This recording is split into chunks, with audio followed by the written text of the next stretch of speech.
Hello friends, आपका स्वागत है हमारे चैनल पर। मेरा नाम है ध्रुव और आप लोग देख रहे हैं द लर्नर्स कम्युनिटी। आज की वीडियो में हम लोग बात करेंगे फिफ्थ सेमेस्टर के डिसिप्लिन कोर्स में एक सब्जेक्ट आता है आपका लैंग्वेज एजुकेशन। ये सब्जेक्ट आपका जो एजुकेशन का सब्जेक्ट है उसमें देखने को मिलता है और सब्जेक्ट का नाम है लैंग्वेज एजुकेशन। आज की वीडियो में हम इस सब्जेक्ट के प्रीवियस ईयर के क्वेश्चन पेपर को देखेंगे जो कि आपका पिछले साल में कवर अप हुआ था। साथ के साथ हम लोग सिलेबस को कवर अप करेंगे जिसके साथ आपको आइडिया लगेगा कि आपका एग्जाम में क्या आने वाला है, क्या इंपॉर्टेंट है और बाकी सारी चीज़ें। तो इंपॉर्टेंट वीडियो होने वाली है आप लोगों के लिए। आप लोग जो है इस वीडियो को कंप्लीट देखिएगा ताकि आपको एग्जाम से पहले हर एक इंपॉर्टेंट क्वेश्चन, इंपॉर्टेंट टॉपिक जो है वो पता चल जाए। तो चलिए वीडियो को शुरू करते हैं। हम सबसे पहले सिलेबस को कवर अप करेंगे, ठीक है। ये जो पीडीएफ है ये सिलेबस की आपकी ऑफिशियल पीडीएफ है, एसओएल की साइट से जो हमने उठाई है, ठीक है। यहाँ पे आप थोड़ा सा नीचे आएंगे तो यहाँ पे आपको देखने को मिलेगा आपका सिलेबस। यहाँ पे आप देख सकते हैं सिलेबस लिखा हुआ है, ठीक है। सिलेबस में मैं सबसे पहले आपको बता दूं, आपको टोटल 4 यूनिट जो है वो कवर करनी है, ठीक है। 4 यूनिट में से आपका कंप्लीट जो है सिलेबस बनेगा।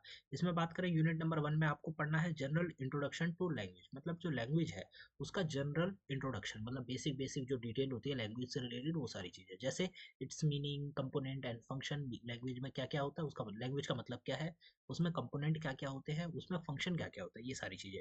फिर आ जाते हैं आपके डायलेक्ट पे, ठीक है। इसका स्टैंडर्ड और नॉन स्टैंडर्ड लैंग्वेज में डायलेक्ट्स होते हैं। डायलेक्ट मतलब बोलियाँ जो होती है ना, भाषा हम कह सकते हैं हिंदी, पर हिंदी में कई सारी अलग अलग तरह की बोलियां हैं जो कि हिंदी से ही बनकर निकली है। कुछ स्टैंडर्ड है, कुछ नॉन स्टैंडर्ड है, तो वो सारी चीजें, ठीक है। Basic concept of phonology, morphology, syntax, cinematics, ठीक है, सिमेंटिक्स, ये सारी चीजें आपको यूनिट नंबर 1 में पढ़नी है। मतलब ये कुछ ऐसी चीजें हैं जो कि ये जो आपका तीसरा वाला पॉइंट है, इसमें आपको लैंग्वेज से रिलेटेड चीज़ें समझने में जो चीज़ें हेल्पफुल रहती है वो आपको पढ़नी है, ठीक है।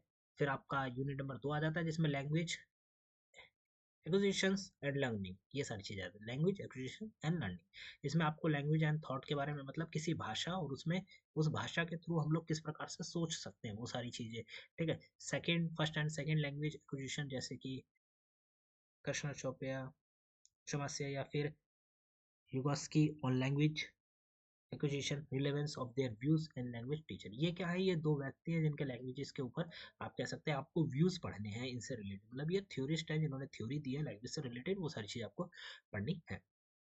Contribution of Panini and Indian model of language acquisition, ये सारी चीजें आपको पढ़नी है इनके बारे में, ठीक है। फिर आगे आ जाता है स्टेज ऑफ लैंग्वेज डेवलपमेंट, तो ये आ जाता है आपका यूनिट नंबर 2 खत्म होता है। यूनिट नंबर 3 आता है language process and classroom context. तो इसमें ओरल लैंग्वेज इन क्लासरूम, मतलब आप क्लासरूम में जो बोलते हैं अपनी भाषा में वो ओरल लैंग्वेज, उसके बारे में आपको समझना है। Verbal and non verbal communication के बारे में पढ़ना है।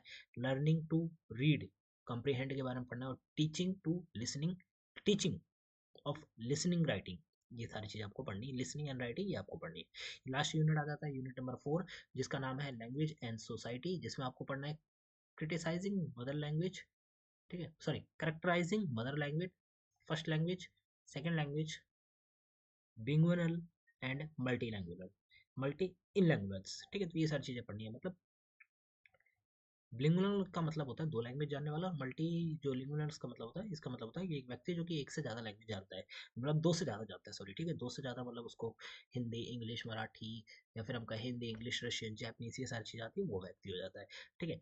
स्कूल एंड होम लैंग्वेज के बारे में आपको पढ़ना पड़ेगा। फिर यूजिंग मल्टी लैंग्वेजिज्म के बारे में पढ़ना है एज अ रिसोर्सेज। और लैंग्वेज पॉलिसी जो कि एनएफसी 2005 में और एनईपी एनईपी 2020 में आया है, इनके बारे में पढ़ना है, ठीक है। तो ये इंपॉर्टेंट चीज़ें हैं। आपका यूनिट नंबर जो 4 है वो काफ़ी ज़्यादा इंपॉर्टेंट है आपके एग्जाम के नज़रिए से, क्योंकि इसमें आपसे वो सारी चीज़ें पूछी जा सकती हैं जो कि आपके मतलब एक होता है ना कि बेसिक बेसिक जो कि आपको करंट टाइम में भी चल रहा है, क्योंकि एनईपी 2020 में ही आया है, ठीक है। तो उससे रिलेटेड क्वेश्चन भी आ सकता है आपके एग्जाम में। अब हम चलते हैं हमारे क्वेश्चन पेपर की तरफ, वहाँ पे हम देखेंगे कि किस टाइप के क्वेश्चन रिपीट होते हैं जिससे आपको हेल्प होगी समझने में, ठीक है। यहाँ पे हम आ जाते हैं, ये आपका क्वेश्चन पेपर हो जाता है। एक मिनट मैं से रिफ्रेश कर लेता हूँ, ठीक है। तो ये आपका जो है क्वेश्चन पेपर हो जाता है। यहाँ पे मैं आपको क्वेश्चन पेपर दिखाऊं तो language education BA programme education में आता है 5th सेमेस्टर, ठीक है। ये आपका क्वेश्चन पेपर का जो यूनिक नंबर है वो 3 घंटे का टाइम दिया जाएगा। 75 नंबर का जो है क्वेश्चन पेपर रहेगा, 90 नंबर का नहीं होगा, चांसेस यही है 75 का ही रहेगा, ठीक है। कई पेपर आपके 90 के आते हैं, कई पेपर 75 के आते हैं, तो ये आपका 75 का रहेगा। हिंदी इंग्लिश एक लैंग्वेज आप प्रेफर कर सकते हैं, उसमें आपको पूरा आंसर देना है। किन्हीं 5 प्रश्नों के उत्तर देने हैं, सभी प्रश्नों के अंक जो है समान है, ठीक है। 15 × 5 = 75, मतलब आपका 15 नंबर का एक क्वेश्चन है, जैसे कि आप यहाँ पे देख सकते हैं, और 15 नंबर के आपको 5 करने, 75 नंबर का आपका पेपर जो है वो बन के तैयार हो जाएगा। तो ये सेम आपकी कैलकुलेशन रहेगी आपके पेपर के अंतर्गत। अब हम देखते हैं हमारे क्वेश्चन किस टाइप के आते हैं, क्वेश्चन से आपको समझ में आएगा। पहला क्वेश्चन है आपका, भाषा क्या है, भाषा के कार्यों को स्पष्ट कीजिए। ठीक है। What is language, elucidate the functions of language, जो कि हमारा यूनिट नंबर 1 में भी था कि भाई लैंग्वेज क्या है और लैंग्वेज के जो फंक्शंस है वो क्या क्या है, मैंने आपको यूनिट नंबर 1 के सिलेबस में बताया था। ठीक है, तो ये वो हो जाता है। फिर आगे बढ़ते हैं हम लोग क्वेश्चंस की तरफ। तो यहाँ पे जो मैंने व्यक्ति बताया था, चमास्की, ठीक है, तो उनके बारे में आता आ गया है कि explain Chomsky's view on language acquisition and discuss in details the relevance of idea and language teaching teachers in the present contemporary times. ठीक है, तो भाषा अर्जन पर जो चमास्की के दृष्टिकोण है उसको आपको बताना है। वर्तमान काल में भाषा शिक्षकों के लिए उनके विचारों की प्रासंगिकता और विस्तार से चर्चा आपको करनी है। तो ये हो जाता है क्वेश्चन नंबर 2। क्वेश्चन नंबर 3 आपका आता है कि पाठन का मतलब केवल अक्षरों को पहचानना या शब्दों और वाक्यों को जोर से पढ़ने में सक्षम होना नहीं है। मतलब पाठन का मतलब जब हम पढ़ते हैं तो इसका मतलब ये नहीं है कि बस हमने अक्षर को देखा, समझ लिया और उसे पहचान लिया कि वो कौन सा शब्द है, क्या बनेगा, या पूरा का पूरा जो सेंटेंस है वो क्या है। ठीक है, सिर्फ इस बात पे जोर देना नहीं है। ठीक है, इससे ज़्यादा चीज़ें हैं। तो ये एक स्टेटमेंट है, ये यहाँ से लेकर यहाँ तक क्या है आपकी एक स्टेटमेंट है। इस स्टेटमेंट को आपको इस कथन के पक्ष में अपनी राय आपको देनी है, मतलब आपको अपना जो ओपिनियन है वो देना है। जो कि मैंने आपको बोला था कि यूनिट नंबर 4 से क्वेश्चन आ सकता है। यहाँ पे आप देख सकते हैं NCF 2005 और NEP 2020 में जो भाषा शिक्षा के लिए क्या सिफारिश है, ये आपको बताना है। इस कथन के ऊपर कुछ प्रकाश डालें कि भारतीय शिक्षा प्रणाली में कितनी कारगर होगी। ठीक है, कितनी कारगर होगी, ये सारी चीज़ें ये आपको यहाँ पे बनानी है। तो यूनिट नंबर 4 से आपका ये वाला जो क्वेश्चन नंबर 4 है वो बन चुका है। क्वेश्चन नंबर 5 आपका आता है कि बहुभाषी किसे कहा जा मतलब किसे कहा जाता है। भाषा शिक्षक बहुभाषिकता को कक्षा में एक प्रभावशाली संसाधन के रूप में कैसे प्रयोग कर सकते हैं, उदाहरण सहित बताइए।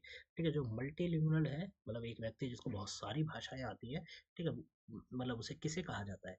तो एक ऐसा पर्सन जिसे एक से ज़्यादा भाषा आती है, सॉरी, दो से ज़्यादा भाषा आती है, उसे हम कहते हैं मल्टीलिंगुअल। ठीक है, तो ये हो जाता है। उसके बाद explain with example how a teacher can use multilingualism as an effective resource in classroom. जो टीचर है वो एक बहुभाषिकता वाले व्यक्ति को या फिर बहुभाषिकता को कैसे अपनी क्लास में हेल्पफुल तरह से यूज कर सकता है, ये भी आपको यहाँ पे बताना है। ये हो जाता है। फिर आपका क्वेश्चन नंबर 6 आता है। यहाँ पे आपको शॉर्ट नोट लिखने के लिए कहा गया है, टॉपिक दिए गए हैं। ठीक है, टॉपिक दिए गए हैं जैसे कि यहाँ पे आप देख सकते हैं, revision stage of process approach in writing, language and thoughts, bilingual and multilingual and three language formula. तो ये आपका टॉपिक है, यहाँ पे आप देख सकते हैं हिंदी में भी दिए गए हैं। तो ये जो टॉपिक है ये आपके एग्जाम में रिपीट हो सकते हैं, तो इन टॉपिक को भी पढ़ के जाइएगा।